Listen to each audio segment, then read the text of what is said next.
If you want to start selling your handmade ceramics, then watch this video first because today I'm sharing how to price your products, different challenges you might face, shipping tips, and more.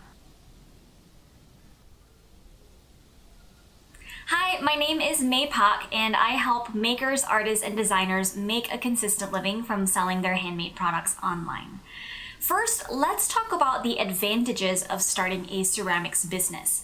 Now, I'm assuming that if you're watching this video, then you're probably already fairly skilled at making ceramics, whether that's with throwing or hand sculpting or whatever your chosen technique is. And that's a skill that not many people have. So you're already in a good position to make beautiful items that other people can't make for themselves. Now, ceramics is a pretty broad category with so many different options.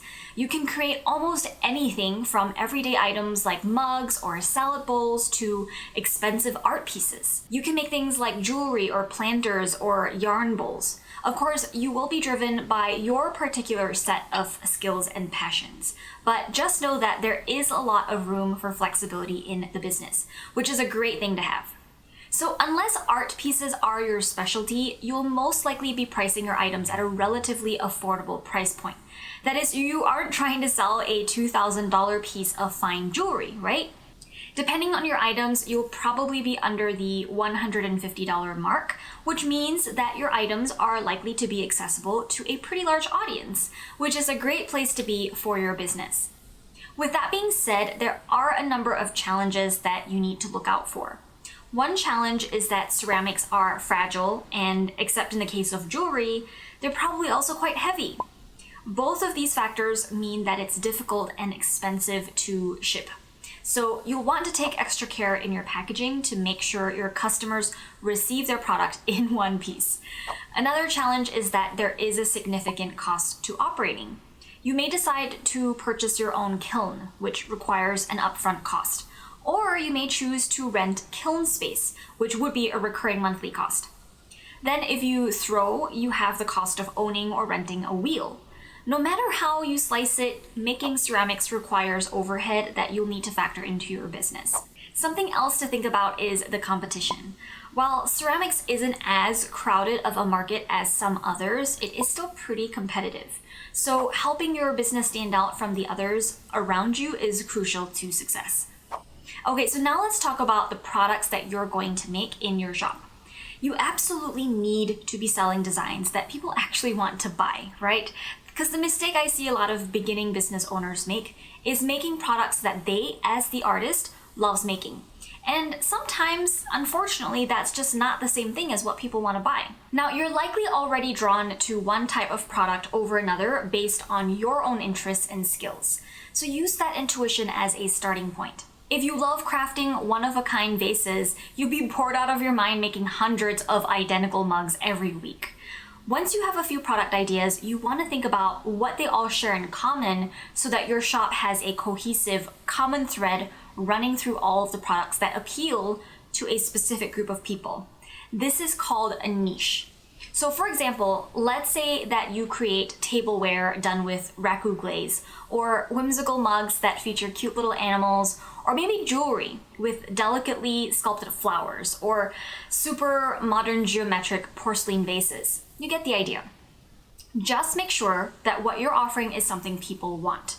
While it's important to niche down, it's also important to consider what range you can offer so that you're maximizing sales as well as your studio time. So for example, if you primarily create high-end decorative vases, you may find that there isn't high demand, but each one sells for a nice amount of money. If you can translate that aesthetic into, say, small-scale jewelry, you may be able to create a product that sells readily in your shop as your bread and butter and also allows you to fill the kiln with regular firings. Okay, so how do you find out what's going to be popular? I'm going to tell you my foolproof method for figuring this out, and that is to spy on the competition. So just search on Etsy and see what's popular right now. Now, no, we are not going to copy what other people are doing. The whole point here is to do research and see what's trending. So ideally, you would stay away from a niche that's completely flooded with low-cost competitors because you don't want to be drawn into competing on price. If your passion is making very accessible products like mugs, then it's up to you to distinguish your products so you can charge a higher price and people would be willing to pay for it. Okay, so now you've narrowed down your product ideas to items that you are able to make and that you're pretty sure people will want. Now it's time to distinguish what makes your products unique. So in my handmade business, Tiny Hands, one way I distinguish myself is with the scents that I add to my charms. Scents are something that most shops don't use and they make my products stand out. So what is one thing that makes your products stand out? Is it the artistry in the throne piece itself? Do you have a special glazing technique? Is your jam matching sets that coordinate with home decor? Whatever it is, you want someone to see your products and know that it came from your shop. One way to make this easy on the customer is by using a stamp that leaves an imprint on the bottom of your pieces.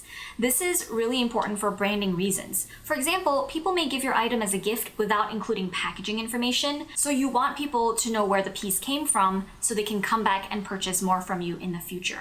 Now let's move on to pricing. There are 3 things you need to think about when it comes to pricing. Number 1, how much you can earn per hour. Number 2, how much you can earn per week. And number 3, how much the market will bear. For how much you can earn per hour, you'll want to have a look at my pricing guide right here, which walks you step by step through how you should be pricing your products so you're earning a solid hourly wage. You'll see that in this video, I reference the item cost. It's important to note that for pottery, this isn't just your clay and glaze. Your cost also includes your firing cost, whether that's the cost of your cone or the cost of you renting space in someone else's kiln. So this is an important place to run numbers if you're undecided on your setup. Obviously, having your own fully equipped studio at home costs more upfront, but your ongoing overhead will be lower. But that's something you'll need to think about and decide what's best for you and your shop. Now let's talk about how much you can earn per week. Let's say that you've calculated that you can earn $20 per hour and you're happy with that. But you have to think of your week as a whole. Can you really throw 8 hours a day for 5 or 6 days a week? Maybe you can, but if you're like many of us, you have a really sore back. And when are you going to do other business stuff, right? It's important to think about how many hours you can practically throw or sculpt to produce your products and decide if that's suitable for your lifestyle. Now let's talk about the third component, how much the market can bear. That is, will people buy your products at the price you need to sell it for you to make a living? If you've done your research or maybe even experimented in your own shop and you suspect that you won't be able to sell your bowls for the money you need to make it worth it, it might be time to go back to the drawing board and brainstorm new product options. Finally, I want you to spend some time thinking about your kiln space and production schedule. If you create super intricate vases and you can only complete 1 per week, you'll get to the end of the month with only 4 pieces that don't even fill half the kiln. So if you have customers waiting on delivery, you'll either be forced to keep them waiting or run a nearly empty kiln, which risks uneven heat distribution. Your production schedule is worth keeping in mind as you develop your product ideas, and this is where having a mix of different products can help even things out. Now let's talk about your supplies. If you're an experienced potter or ceramicist, you probably already have a source for your clay and you likely have some of your equipment as well. So I won't go into many details there. But in case you haven't gotten started, I'm just going to say that if you're running a production business, you shouldn't be buying your supplies retail. When you purchase an item from a retail store, did you know that the shop takes about half the cost of the product?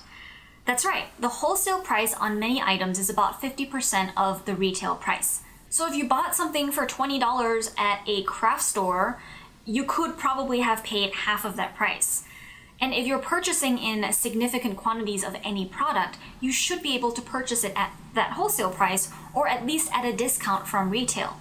Many sources like Sheffield Pottery offer quantity discounts where the more you buy, the more you save. But keep in mind that it is always a balance when it comes to buying supplies wholesale because you want to buy enough and save on shipping, but not so much that you've tied up all your money in materials that will be sitting around for a year. Only you can calculate what's best for your business. Keep in mind, you'll also need additional supplies to support your business, right? Shipping materials are going to be a big one for you. Because your products have a higher likelihood of breaking in transit, packaging your pieces is incredibly important. Here are a few of my recommendations when it comes to shipping materials. The first one is Uline, and they produce high quality boxes that work great for shipping. And these boxes are available in a wide range of different sizes, so you'll find one that is perfect for your pieces. You'll also find other packaging materials on their site. They're not the cheapest, but they are quite professional and very reliable. I've also shopped at valuemailers.com, and I've never had any problems with them, plus they have great prices. Another one is Clear Bags. They have lovely boxes and packaging that may suit your needs depending on your product. Once you have your ceramics business launched, you want to set up your own website where you'll be selling your work.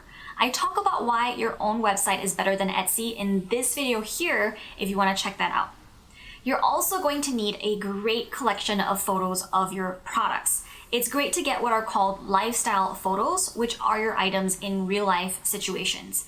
Different people have different ideas about what size mugs are, right? They can range from holding a shot of espresso to holding 24 ounces of tea. So it's incredibly important that you convey the size of your products in your images. And if you're struggling to come up with a logo, head on to somewhere like Creative Market or Fiverr, where you can find a good looking template to use or find an artist who can make you a logo for affordable prices. I talk all about it in my video on getting a logo done on Fiverr that you can watch if you are interested in learning more about that over here. You can also use these resources for creating your tags and print materials and other packaging.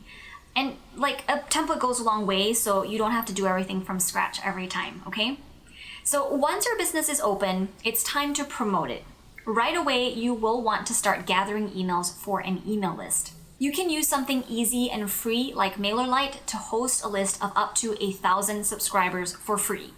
So an email list has one of the highest conversion rates of any marketing, which basically means you'll get more sales per email than you would, say, a social media post. And it's one of the only marketing avenues that you actually own. So for example, Facebook could shut down tomorrow or change the algorithm, and the next thing you know, all your fans are no longer seeing your posts or they're all gone. So start an email list and put a sign up form on your site even if you aren't actively sending emails yet. Second, I recommend reaching out to anyone who has a large audience of your ideal customers and ask them to promote your products for you. These could be social media influencers or bloggers, website editors, or magazines. They're always looking for products to feature as content to show to their audience. You can watch this video here for a step-by-step guide on how to do that. Okay, so I hope you've enjoyed these tips on starting a ceramics business. If you enjoyed this video, give it a thumbs up, leave a comment, subscribe to my channel, and if you have any questions, type it down below and stay on to watch this next video on the screen.